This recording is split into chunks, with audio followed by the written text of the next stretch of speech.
حضرت بابا بلے شاہ صاحب رحمۃ اللہ علیہ سادات کرام سے تعلق تھا، سید زادے تھے۔ سادات کرام کو اللہ یہ عزت دیتا ہے کہ پیدائشی طور پر بھی ان لوگوں کے پاس سند ہوتی ہے کہ ان کی عزت کرنا امت پہ ضروری ہے۔ تیری نسل پاک میں ہے بچہ بچہ نور کا، تو ہے نے نور تیرا سب گھرانہ نور کا، یہ ان کو فضیلت ہوتی۔ بابا صاحب فرماتے میرے پاس فضیلت تھی، عظمت تھی، میں سید زادہ تھا اور گیلانی سید غوث اعظم کی اولاد، لیکن آپ فرماتے ہیں مجھے پتا تھا کہ اندر سے میں خالی ہوں۔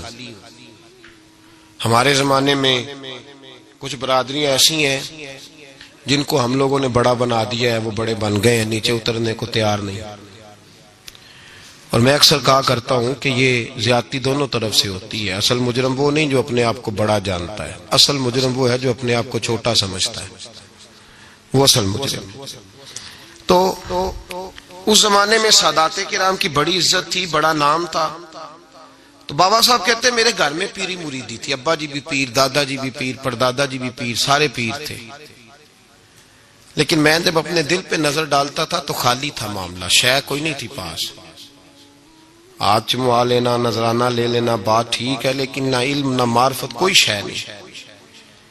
آپ فرماتے ہیں میں نے جب پلٹ کے دیکھا نا، پورے علاقے پہ نظر ڈالی تو ایک درویش بابا، ایک سادہ بابا سائیں عنایت قادری، جس کی کوئی بڑا نام نہیں، کوئی بڑی برادری نہیں، اور کام اس کا کیا ہے، رمبا لے لیتا اور سارا دن کھیتوں میں محنت کرتا، لیکن جب مغرب ہوتی تو اس بابے کی مجلس سجتی، اور کہتے ہیں جب ایک دفعہ وہ اللہ کہتا تو اس کی تھاری داڑھی آنسوؤں سے بھر جاتی، اور جب عشاء کے بعد وہ حضور پہ درود پڑھنا شروع کرتا تو لگتا یہ کہ یہ سادہ نہیں پڑھ رہا، یہ مصطفیٰ کی زیارت کر کے درود پڑھ رہا۔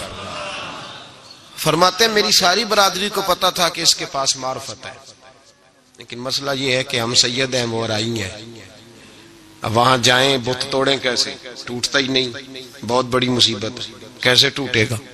لوگ کہیں گے تو مولوی کے پاس جاتا ہے، تو یہ ہو گیا ہے ساری زندگی گناہ کرتے رہو، ظلم کرتے رہو، ہمیں تانے کا ڈر نہیں، درویش کے پاس جائیں تو لگتا ہے کوئی تانا دے گا کہ یہ کدھر چلا گیا، کدھر چلا گیا۔ جے کر یار دے نام دا ملے مینا، انہوں چولی پا لئیے پنجے سٹیے نا، تو یہ کر نار دے نام دی ملے سولی، چوٹا چوٹ لئیے پشانٹیے نا۔ بابا صاحب کہتے ہیں میں روز اپنے آپ سے جنگ کرتا کہ جاؤں کہ نہ جاؤں۔ 2 4 5 لوگوں سے میں نے مشورہ کیا تو کہنے لگے تو سیدوں کو بدنام کرے گا، اب تو سادات کو بدنام کرے گا کہ سید ہو کے کسی کے دروازے پہ جاتا ہے۔ بابا صاحب کہتے ایک دن لڑتے لڑتے میں تھک ہی گیا، میں چلا ہی گیا، میں نے کہا نہیں، اندر کا بت توڑوں گا تو بات بنے گی۔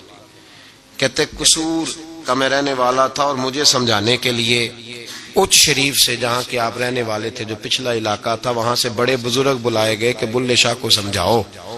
کہتے ہیں وہ بابا جی جب آئے تو میں پہچان گیا برادری کے، قبیلے کے، علاقے کے بڑے۔ میں جب ان کے قریب گیا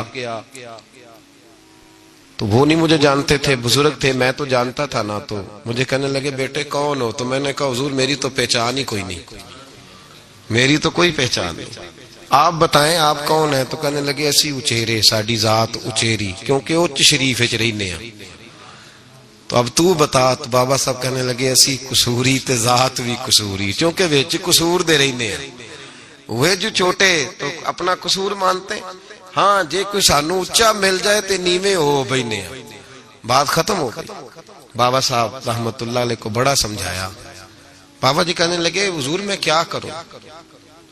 میں جب اس درویش کے پاس جاتا ہوں تو مجھے رب یاد آتا ہے، جب میں اس کے پاس جاتا ہوں تو میرے من کی میل کچیل دھو ڈالتا ہے، اور میں اس کی مجلس میں بیٹھا ہوتا ہوں تو لگتا ہے کہ مدینے والا رسول بھی مجھے مسکرا کے دیکھ رہا ہے۔ میری مجبوری ہے، میرے وہ جو اندر کے باطن کے میل ہے نا، اس نے دھو ڈالے، اور کہا حضور آپ تو کہتے ہیں اس کے پاس نہ جاؤ، میرا تن تو گھر میں ہوتا ہے، میرا من اسی کے پاس رہتا ہے، میں اسی کے ساتھ رہتا ہوں، اسی کے پاس بیٹھتا ہوں، اسی کے پاس ہوتا ہوں، اور میری کشش اتنی سخت ہے کہ اب میرا گزارا نہیں، اب اسی کے ساتھ جیڑا بلے نو سید آکھے انہوں دوزخ ملنے سزائیں۔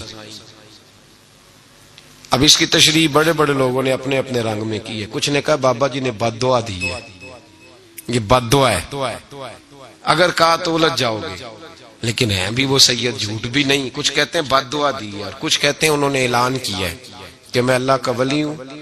اگر کسی نے یہ لفظ کہا تو وہ یاد رکھے وہ جڑا بلے نو سید آکھے انہوں دوزخ ملن سزائیں، تو جڑا بلے نو رائیں آکھے وہ جنت پینگا پائیں.